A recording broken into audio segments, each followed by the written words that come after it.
Hey there, welcome back to another episode of Cooking with Violet Vixen. Once again, another delayed episode. Today we are making a frittata. This one is called spinach, garlic and potato frittata. Here's what we need, and it will serve four.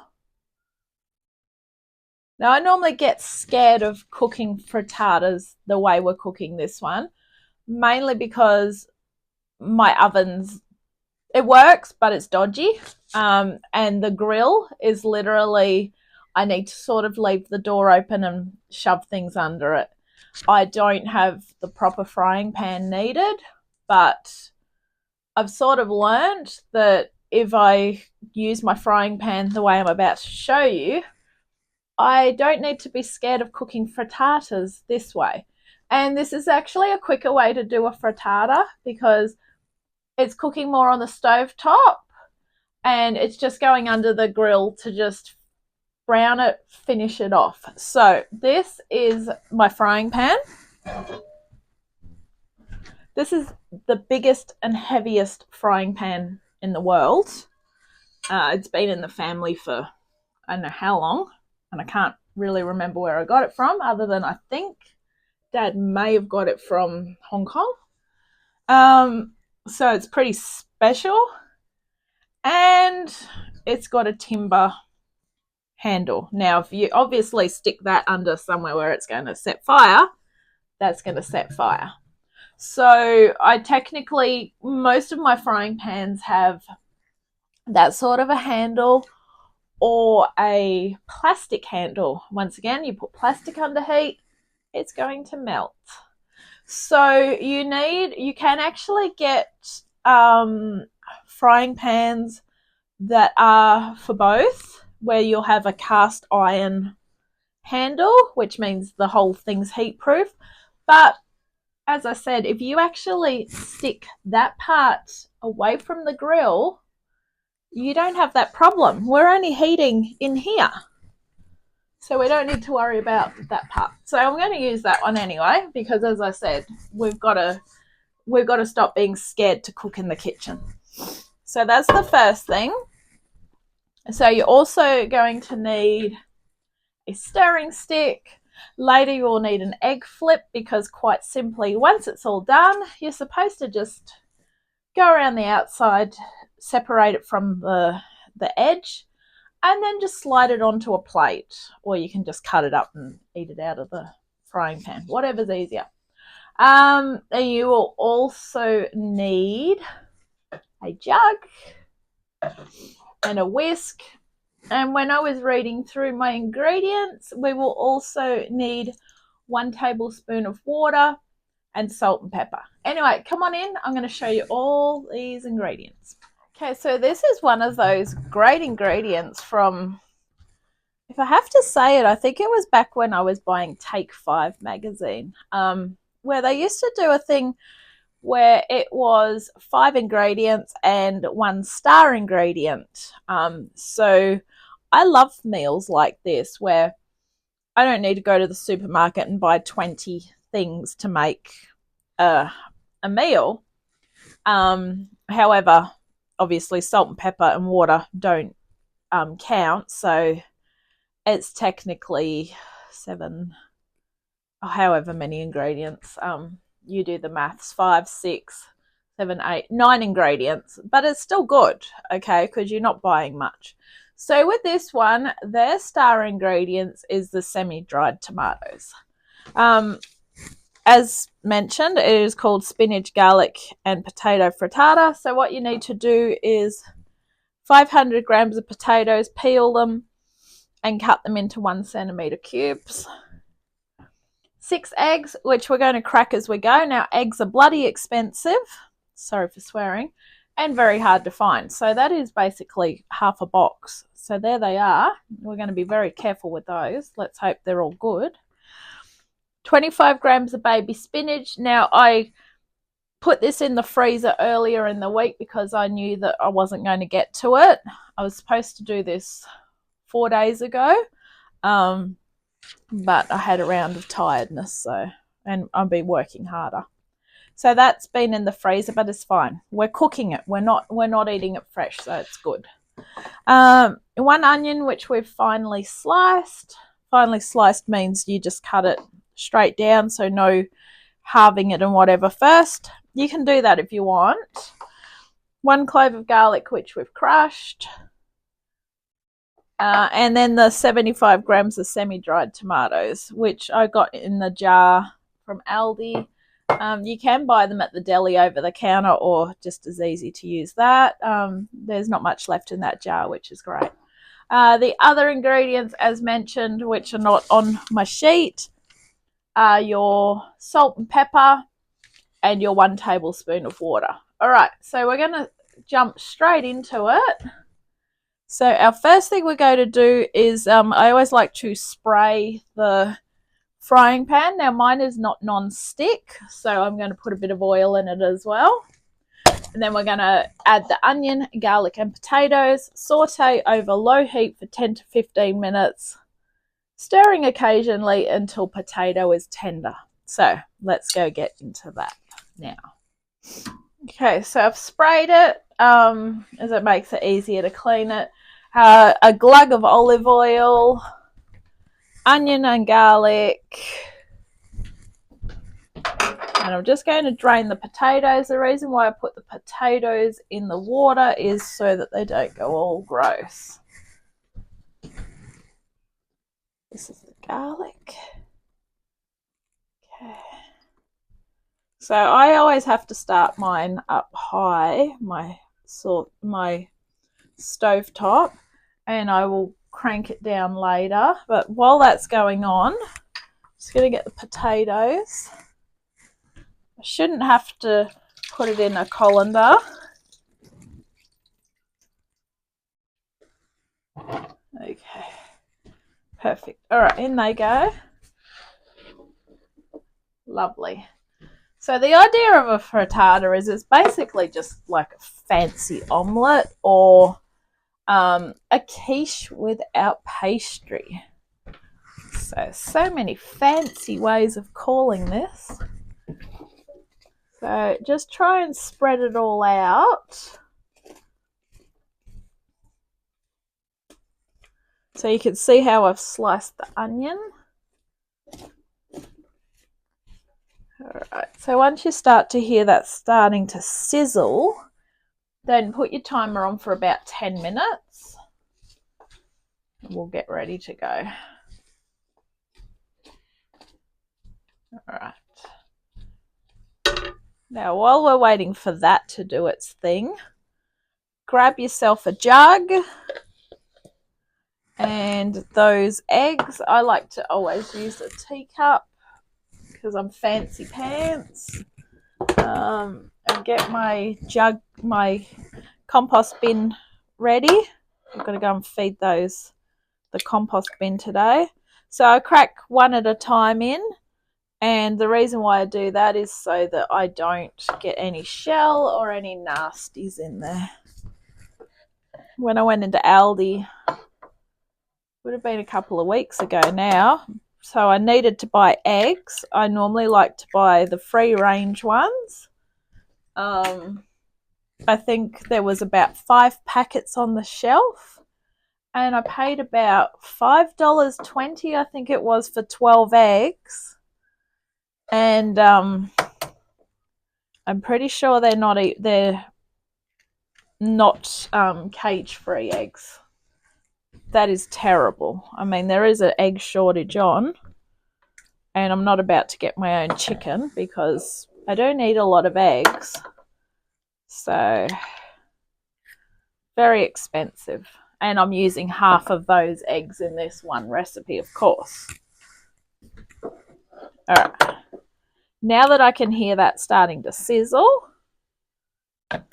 when you put them into the jug, try and make sure your yolks break. Just going to give this a quick stir. Whoops.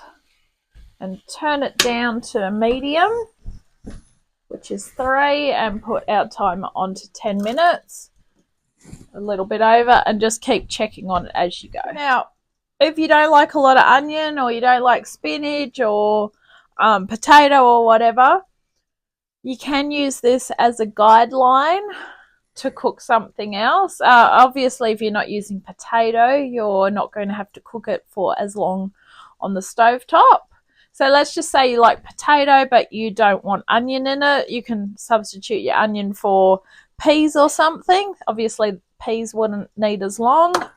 Try and put, if you take a vegetable out, try and add another vegetable, because the whole idea is to sort of try and eat a little bit healthy. Okay, so we have 6 eggs in our jug. Now I have my small whisk, because I like this one for when I'm doing things, the small whisk. We are adding 1 tablespoon of water to this. So we want to make sure that we don't have any yolks left. We want it nice and smooth, and I think that's why we're adding the 1 tablespoon of water. Just to make sure that it's not super thick as well, because that will help thin it down a little bit. Okay. And if you want, add salt and pepper. If you don't want, don't add salt and pepper. But I'm a big fan of black pepper. Crack some in. I'll put some salt in as well. It just helps flavour it. So keep checking on that with the eyes in the back of your head, and give it a stir every so often. So after that's finished, we're going to pour the egg over the top, and then we're going to put the rest of the stuff in. So I'll be back in a moment. So we only have 5 minutes left before we're technically finished here. So because my grill is never used, I've actually turned mine on now, because mine's in the oven but at the top, so I don't have a pull down piece like a lot of them do where it's sort of underneath. It's actually literally part of my oven, and I need to leave my oven door ajar, but because I can't remember the last time I used it, and I remember vaguely that it took ages to just literally put it in to melt some cheese, I put it on early, and then that way when I'm ready to use it, it should be ready to go. So just a few more minutes. So just keep stirring at the potatoes. Make sure none of them stick. We do want the potatoes to be cooked, so that is the key thing. So what I would be doing is, they've had about 10 minutes. So grab yourself a small knife and just prod at one. Now they're still very hard. The reason why you cut them small is the smaller you cut them, the quicker they cook. And for you that have been cooking for a long time, you will know potatoes take forever to cook. Anytime you're cooking anything with potatoes, they're always the thing that takes the longest. So I might crank that up a bit higher, but I've got to be careful because I don't want to burn the onions as well. Burnt onions suck. All right, I can start to smell the grill, which means that whatever's stuck on the element is burning off. Sounds gross, but that's what it is. So yeah, keep stirring. I've increased my timer to put another 5 minutes on it. So we've actually got another 7 minutes, because I've used this example before where I've gone, potatoes aren't cooked. They'll be right, they'll cook. Potatoes are not going to cook once you put everything in. They'll sort of like start to set and brown and whatever, but they're not going to cook. So I'd rather give it the 15 minutes rather than the 10 minutes. I mean, the only way you're going to make sure that your potatoes are properly cooked is if you maybe give them a minute in the microwave first, but I'm not going to do that. And they are starting to soften in the middle, so therefore I think just giving them that 15 minutes rather than the 10 minutes is going to be better. And I have turned it up from 3 to 4, but I just want you to know that just make sure that your potatoes are done before we move on to our next step. Okay, Onion's fine. Onion's nice with a little bit of a crunch to it. You don't want your onion really soft and brown. The only time soft onion is nice is really when you caramelize it, and we're not doing that today. So you want to keep your onion a bit crunchier. Garlic's lost in there now, so you will get that garlicky taste. But I think the 15 minutes is the best way to go. Okay, our buzzer's gone, so give those potatoes a stab. Now, for the most part, they are soft, so I would say they'll be fine. If your potatoes are still hard, then do what I said and just give them a little bit longer. And of course, all stovetops are different, all frying pans are different.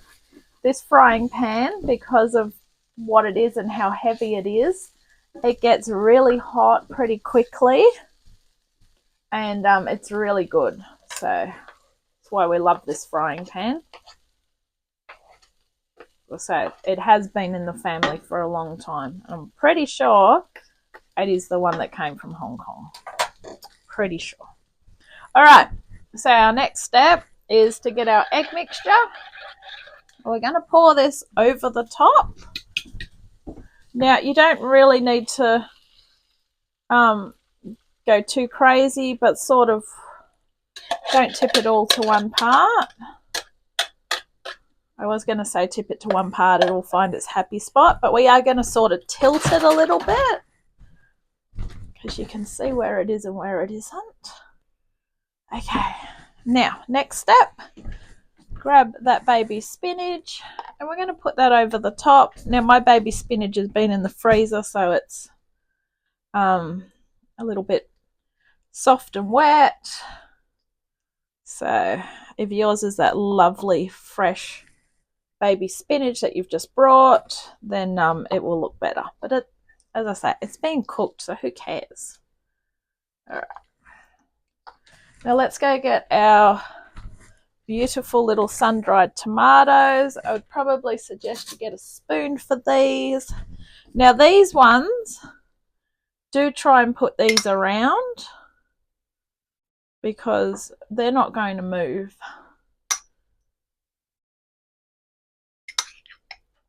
And they're going to give us our beautiful colours. So what's happening now is this is actually starting to set like when you make an omelette. But the difference with this is we're not flipping it. We're browning it under the grill. So if you've got a grill that heats up fast, I'd be putting your grill on now. If you have a grill like mine, it should already be on.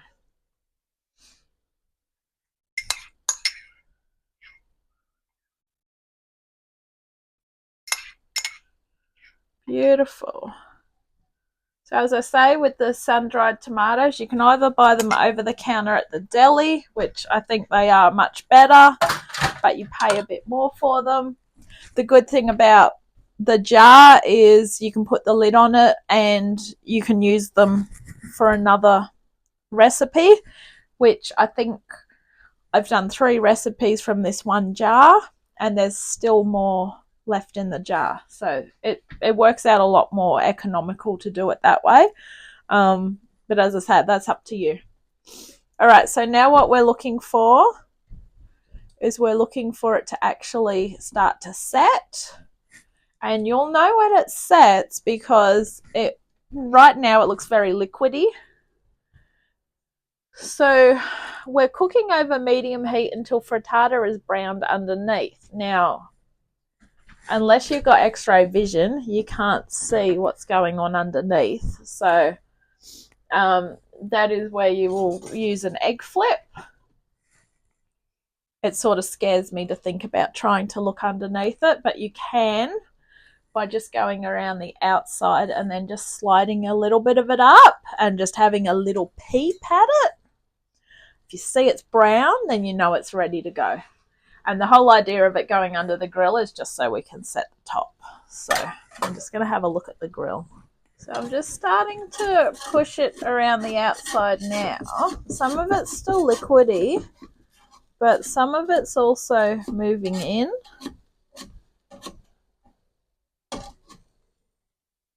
So we can sort of start to get an idea of what's going on underground, so to speak, just by doing this.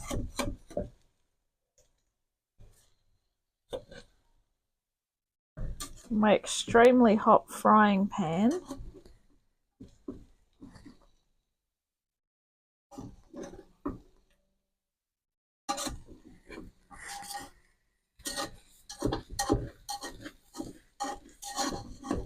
So you sort of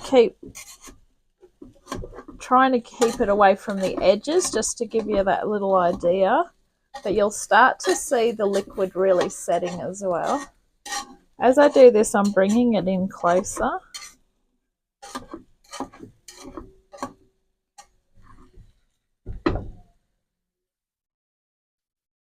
I can't get under it yet to see if it's brown. But because it sort of looks like it's starting to set, I'm just going to say that it is. And I'm going to let the grill do the rest. So let's turn this one off before we forget.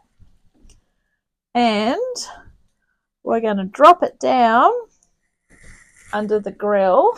So I have to leave my door open. Okay, I'm going to let you watch what's going on here. So this is my oven here, and up under there is my grill. So it's very weird. It's a very weird oven. All right, so in we go. As I said, don't stick your handle under, and you'll be fine. All right. So what that is actually doing now is setting the top. So we're going to check on that in a few moments, and when that is all set, then we are done. I'm just giving it a little bit longer. I've had to very carefully push the frying pan under a little bit more because this part's not cooking. So I can see it bubbling away though, so that's like 10 out of 10 for encouragement. But yeah, just keep an eye on it. You will know when it's done because it will actually be set and everything will look really good. Just going to pop my timer on for 5 minutes, and I reckon once that 5-minute timer goes off, we're done. So it's starting to set in different spots, but yeah, this is the best way to set it.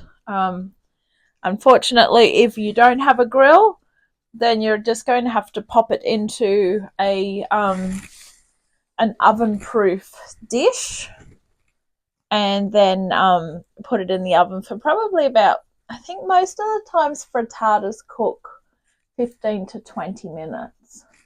So it's the same sort of thing. But yeah, so we will be ready soon. Okay, I reckon that's actually it. So make sure you don't forget to turn off your grill. That's what we've got. All right. Thank you for watching this episode of Cooking with Violet Vixen. This has been spinach, garlic, and potato frittata. Enjoy, and I'll catch you on the next adventure. Bye.